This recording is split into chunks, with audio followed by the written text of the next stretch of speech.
Hello everyone, I'm Gable and I'm a junior in Troop 1611 of Girl Scouts of Greater Los Angeles. Today I will be telling you about the women of Rocketdyne, a company located in the San Fernando Valley that made rockets and missiles after World War II.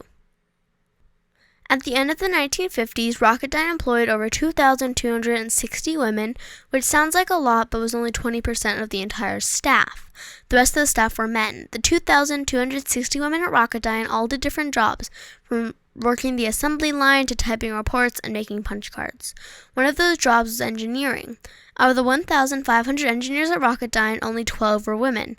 Think about how many men that is compared to the number of women. At the time, only 2% of all American scientists were women.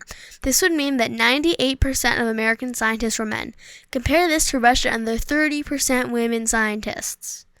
Currently, 47% of American scientists are female.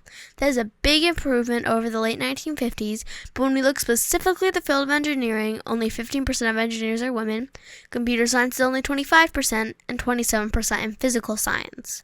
The improvement was much better in psychology at 70% and social science at 52%. In 1959, a local newspaper wrote an article about Rocketdyne and notable women who worked there, and I'd like to introduce them to you right now.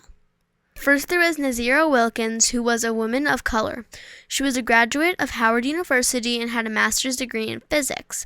At Rocketdyne, she developed new liquid propellant ideas for rockets and missiles. It was extremely rare to find women of color working in the scientific field. Next, there's Elsie Orr, who was a research engineer, researching everything from fuel to various assembly materials.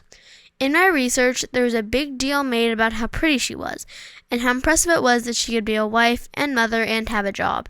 This was something that happened to a lot of women working in important fields of science, being judged for their looks and looked down upon for having a family and a job.